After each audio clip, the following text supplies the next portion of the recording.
Hello again, my Victory Stitches. Welcome back to my channel, Stitch to Victory. Today I've got a little video for you, but I'm going to teach you two great sewing hacks. We're going to sew on a button. I've got a coat here that I've almost finished constructing, and I'm going to show you how we can sew the button on, firstly to save time, and secondly to get a bit of give in the button so we can button a thick garment together. So stick with me, roll up our sleeves, we can do this.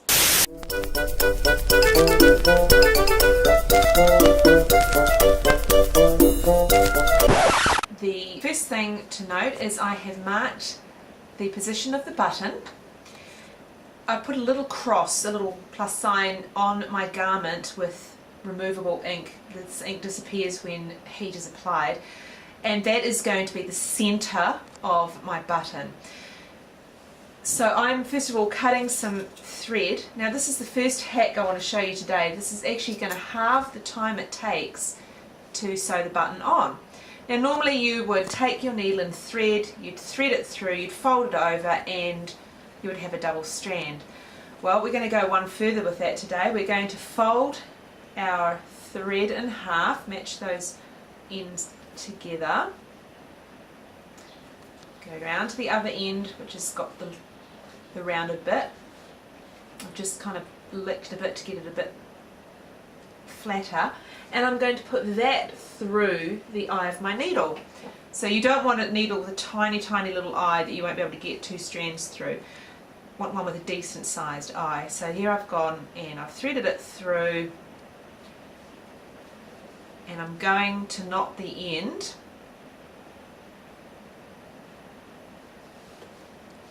I usually just roll it, wrap it around my finger and kind of roll it towards myself and pull that knot tight. If you have a bit of a tail on that, that doesn't matter, you can just trim that down. Nobody's going to see it, it's going to be on the wrong side of the garment.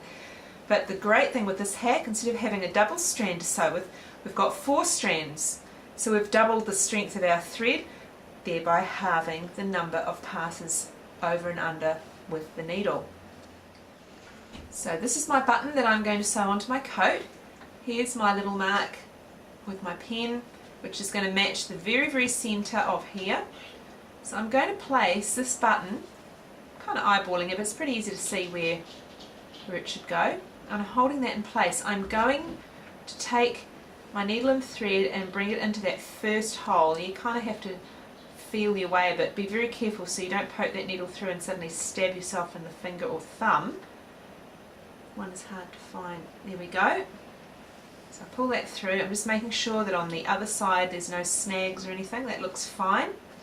Now, the second hack I'm going to show you today, and this is really great for coats and jackets where you want the buttons a little bit looser because the fabric is a little thicker. It's not fine like a blouse or a shirt, it's a coat, so it's heavier.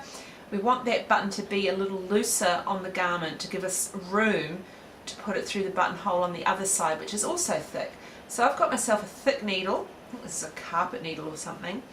I'm actually placing it between the holes. This is a 4-hole button, so I'm placing it between the top 2 holes and the bottom 2 holes. So it's making like a little ridge there. Hope that's clear.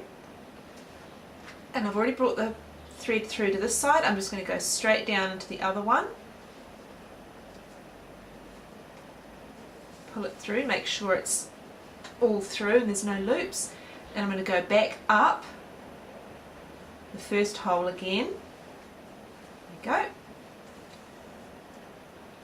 and back down again. I can actually let go of that big needle now because it's holding itself in, and I'm going to do one more pass with the needle and thread. So that's 3 passes on each pair of holes. If I only had a double thread, I would have to do 6. Don't know about you, but hand sewing is not my favourite thing in the world to do, so if I can take shortcuts, then I will, providing they don't compromise on the quality. Now I've gone up through to the second set of holes, and I'm going to do 3 passes with that.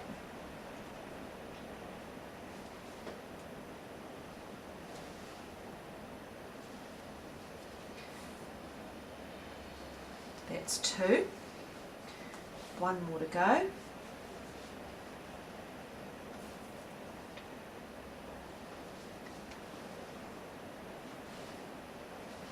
pull that needle out. You can see now it's got a bit of give to it. Just going to flip it over, and I'm just going to take a couple of those strands that have formed, and put the needle through and wrap it around, and then pull the needle through. That will knot it in place. I'll do that one more time through the loop, the stitching under there, wrap it around, make sure it's nice and snug, pull it through, and I've got a nice secure knot, and then I can trim it quite close to the knot.